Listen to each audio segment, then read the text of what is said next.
everyone, I am Amanda. Welcome back to my channel for episode 2 in my fountain pen series. In this episode, we are going to talk about if it's really worth it to use a fountain pen or not. I have 5 pros and cons for you. For every pro, I do have a con, and just a little teaser for you. If you don't know me already, I am a fountain pen user. So I will tell you right up front that the cons are worth it to me personally, but I hope this video is helpful for you if you are trying to decide if fountain pens are for you or not.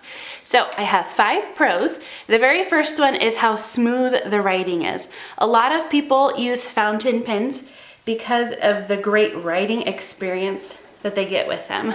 It's very smooth. You know, with a ballpoint, sometimes you have to push really hard and you have to struggle and it takes a while for it to get going at first. Fountain pens, for the most part, are very, very smooth in their writing. The con that comes with that is that you have to keep them clean. This is an example of a pen that I have inked up quite a while ago and I have not cleaned it. And because of that, I haven't been either consistently writing with it to keep it moist and running well, or I just, haven't cleaned it. So it does not write at all anymore. I know that there was ink in here and it completely dried up.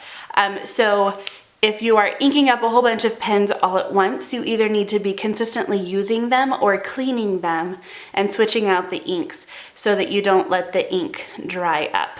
Number 2 is how long they last. You can have a fountain pen, and this is my Pilot Vanishing Point, and of any of my fountain pens, this is definitely the one that I could see passing down to generation to generation. This is a gold nibbed pen, and it could definitely outlive me. The con that comes with that is how expensive it is. Now, I'm not saying that this is the only fountain pen that could outlive me, but of the 5, at least that I'm showing you right now, this is the one that will probably live longer, I guess you could say. This does come with a price tag though, especially the gold nib. They retail for about $150. You can find them cheaper other places, different colors and things. But one of the things I really love about fountain pens is how long they last, and you're not tossing away ballpoints, every other week or so, and they can be, environmentally friendly that way too. So they do last a long time, but because of that, they are a little more expensive. You do get what you pay for. Pro number 3 is probably one of my favorites. Definitely, I love fountain pens for the awesome ink.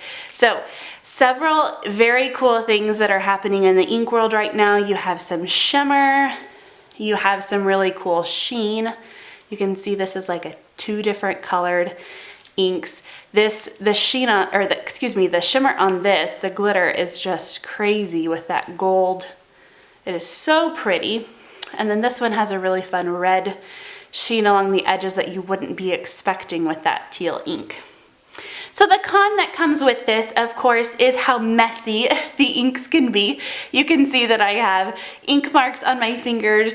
I cannot ink up a pen without getting a little bit on my fingers. For me, I like to wear it with a badge of pride. A little story for you. I used to be really embarrassed of my ink stains, and I used to be like, man, like people are gonna think I was like a little kid playing with markers and I didn't know how to, whatever. But I was at the grocery store and I saw somebody else with inky fingers and we just had to laugh. And ever since then, I wear it as a badge of honor almost every day. Okay, not almost every day. Several days a week I have inky fingers and I just really like to show it off almost. So I alluded to pro number 4 earlier, but one of the pros of using a fountain pen is that you don't have to put very much pressure on it. So because of how the way a fountain pen works, you can literally make a line just the weight of the pen itself, and that's how you know the pen is working properly. So because of this, one of the cons that comes with fountain pens is that they're not very good for carbon copies. So with carbon copies, the pressure that you add causes the second or third page underneath to show up. The carbon on the back of the first copy, I'm not scientifically explaining this very well, but you understand that carbon copies have to work with pressure, and you won't get a very good carbon copy with a fountain pen. I found this out when writing a check for the first time. We have duplicate checks, and I went to tear the check out, and there was almost nothing on the carbon copy underneath, and I just had to get a chuckle. I was like, well, okay, I guess we don't need duplicates in our checks anymore. So obviously, to me, the no pressure is definitely more of a game changer for me. I don't write with carbon copies often, and so that's not a big enough con to deter me.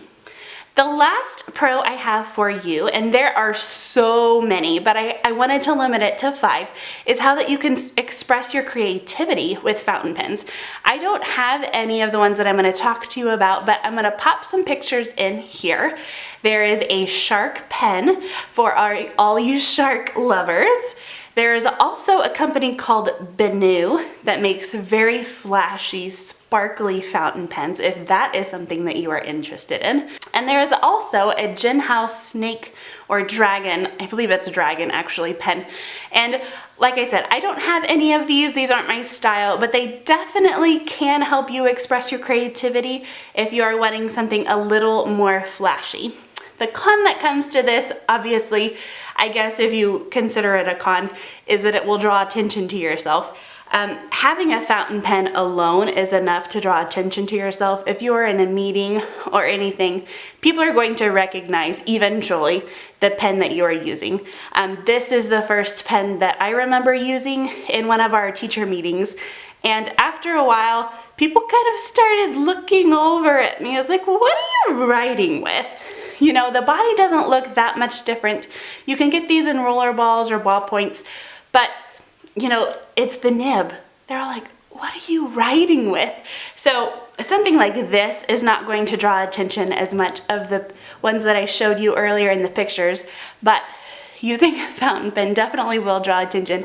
And that can be, I mean, you can consider that a con, or you can consider it a pro too, if you are trying to convince those around you to use fountain pens too. So I hope this short little video of the pros and cons of fountain pens that I have experienced the most was helpful to you. Go ahead and let me know in the comments which ones I've glanced over. I would love to know your experience with fountain pens, or maybe things that you're worried about that deter you a little bit from using them. Thank you guys so much for watching. Until next time.